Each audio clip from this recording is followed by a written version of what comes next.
Hello friends, welcome to my YouTube channel. নমস্কার বন্ধুরা, মঞ্জু রান্নাঘর থেকে সবাইকে স্বাগত। তো বন্ধুরা, আজকে আমি আপনাদের কাছে আবার একটি ভিডিও নিয়ে হাজির হয়েছি। তো ভিডিও হলো একেবারে নিরামিষ রেসিপি। তো বন্ধুরা, আপনারা ইচ্ছে করলে আমিষও করতে পারেন বা ইচ্ছে করলে নিরামিষও করতে পারেন। তো আমি আজকে আপনাদেরকে দেখিয়েছি নিরামিষ। তো বন্ধুরা, আমার ওই পুরো ভিডিওটি দেখবেন, মাঝখানে স্কিপ করবেন না। আমার যদি পুরো ভিডিওটি না দেখেন, যদি আপনারা মাঝখানে স্কিপ করেন, তো আপনারা যখন রেসিপিটি তৈরি করবেন তখন দেখবেন পারফেক্ট হবে না আর খেতেও ভালো লাগবে না। তো বন্ধুরা, আমার চ্যানেলে নতুন শ্রোতা হলে চ্যানেলটি সাবস্ক্রাইব করার অনুরোধ রইল। হাতের কাছে নোটিফিকেশন বেল আইকনটি প্রেস করে অল করে দেবেন, যে নতুন নতুন ভিডিওগুলো ছাড়বো সরাসরি আপনাদের কাছে পৌঁছতে পারে। লাইক কমেন্ট শেয়ার করতে ভুলবেন না। তো বন্ধুরা, আজকের রেসিপিটি হলো পালং পনির। তো বন্ধুরা, আর বেশি কথা না বাড়িয়ে এবার রেসিপিটি শুরু করা যাক। পালং পনিরের জন্যে বন্ধুরা, প্রথম আমি একটি কড়াই বসিয়ে দিয়েছি। কড়াইতে আমি অল্প একটু জল দিয়ে দিচ্ছি। আমি নিয়েছি, দেখুন, পালং শাক নিয়েছি, ফ্রেশ পালং শাক।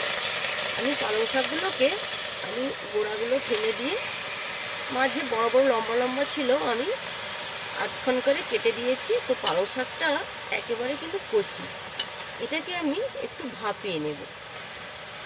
2 থেকে 3 মিনিটের জন্যে আমি একটু ভাপিয়ে নেব। আমি অল্প একটু জল দিয়ে দিয়েছি আর অল্প একটু আমি লবণ দিয়ে দেবো, যাতে পালং শাকটা ভালো করে সেদ্ধটা হয়ে যায়। আমি অল্প একটু লবণ দিলাম,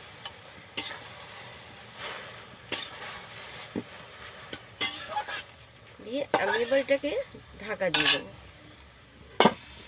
দেখুন বন্ধুরা, 5 মিনিট হয়ে গেছে। আমি ঢাকনাটা খুলে নিচ্ছি, সেদ্ধ হয়ে গেছে। এটাকে আমি এবার উঠিয়ে নিচ্ছি। আমি একটি ফুটো ঝুড়ির মধ্যে উঠিয়ে নিচ্ছি, জলটা গলে যাবে। আর এটাকে আমি ঠান্ডা করে নেব। ঠান্ডা করে নেওয়ার পর আমি একটা মিহি পেস্ট আমি বানাবো। আমি পেস্টটা বানানোর সময় কি কি দিচ্ছি সেটা আমি আপনাদেরকে দেখিয়ে দিচ্ছি। পালং শাকটা দেখুন ঠান্ডা হয়ে গেছে, আমি জলটা চিপে বের করে দিচ্ছি। আমি একটি ফুটো ঝুড়ির মধ্যে রেখে দিয়েছিলাম, স্টিলের একটি ফুটো বাটির মধ্যে। এবার আমি রসটা চিপে বের করে দিয়ে আমি একটি মিক্সার বোলের মধ্যে এটাকে আমি নিয়ে নিলাম। এরপর আমি দেখাচ্ছি কি কি উপকরণ এতে আমি দিচ্ছি। এবার আমি এতে দেব কাঁচা লঙ্কা। কাঁচা লঙ্কাটা আপনারা আপনাদের স্বাদ অনুযায়ী দেবেন, যে যেমন ঝাল খান। আর দিচ্ছি দেখুন ধনেপাতা। আমি কিছু ধনেপাতা আমি কেটে ধুয়ে নিয়েছিলাম, সে ধনেপাতাটা দিয়ে আমি একটি মিহি পেস্ট আমি বানিয়ে নেব। তো অল্প একটু আমি জল দিচ্ছি, এবার আমি এটাকে একটি পেস্ট বানিয়ে নেব। কড়াই বসিয়ে দিয়েছি, কড়াই গরম হয়ে গেছে। এবার আমি দিয়ে দিলাম সাদা রিফাইন অয়েল। আমি পনিরটা ভেজে নেব।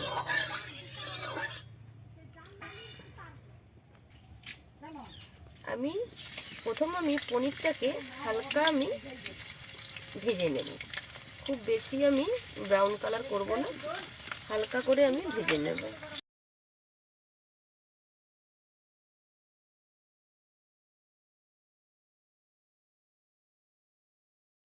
দেখুন পনিরটা হালকা লালচে কালার হয়ে গেছে। এবার এগুলোকে আমি উঠিয়ে নিয়ে আরও যে কয়েকটা পনির আছে এগুলোকে আমি আবারও ভেজে নেব।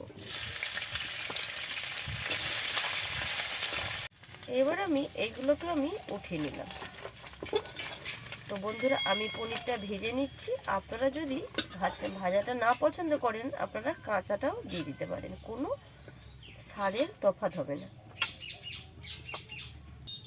ওই একই তেলের মধ্যে আমি দিয়ে দিলাম ফোড়নে 2টো তেজপাতা, 2টো শুকনো লঙ্কা, লবঙ্গ, দারচিনি, এলাচ 2টো ফাটিয়ে নিয়েছিলাম, আর দিয়ে দিলাম গোটা সাদা জিরে।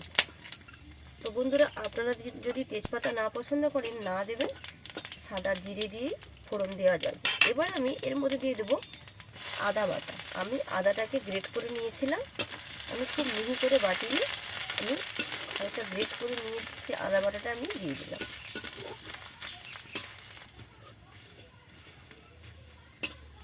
এবার আমি একটা টমেটো পেস্ট করে নিয়েছি, সেই টমেটো বাটাটা এর মধ্যে দিয়ে দিলাম।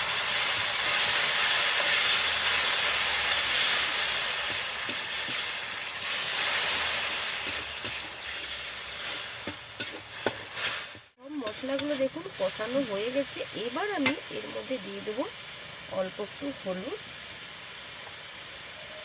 জিরের গুঁড়ো, ধনে গুঁড়ো, আর আমি দিয়ে দিচ্ছি একটি ভাজা গরম মশলা। মানে আমি সব রকম মশলা দিয়ে আমি একটি গুঁড়ো করে রেখেছি।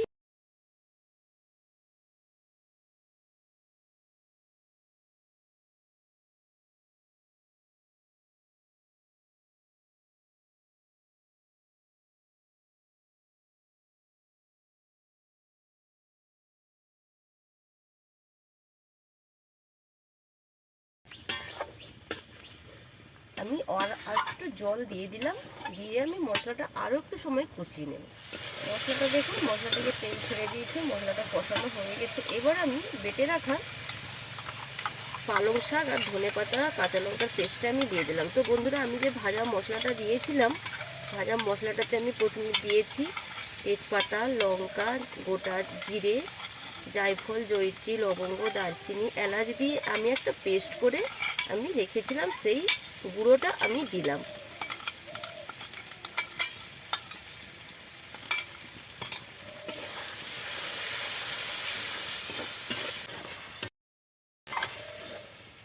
আমি সেই মিক্সের বোলটি ধুয়ে অল্প একটু আমি জল আমি এতে দিয়ে দিলাম। এবার আমি দিয়ে দিলাম স্বাদ অনুযায়ী লবণ, কারণ লবণটা আমি সেদ্ধর সময় পালং শাকে দিয়েছিলাম, তো তাই আমি স্বাদ অনুযায়ী আমি লবণটা আমি দিলাম। এবার আমি সব মশলাগুলোকে ভালো করে, পালং শাক সহ সব মশলাগুলোকে ভালো করে আমি আরও কষিয়ে নিই। এবার আমি দিয়ে দিলাম চিনি। তো বন্ধুরা, চিনিটা কিন্তু অবশ্যই আপনারা দেবেন, কারণ শাক যেহেতু অল্প একটু চিনি দিতেই হবে, নাহলে কিন্তু স্বাদের কোনো ব্যালেন্স হবে না। এবার আমি দিয়ে দেবো ভেজে রাখা পনিরগুলো যে আমি ভেজে রেখেছিলাম, ওগুলো আমি এর মধ্যে আমি দিয়ে দিচ্ছি।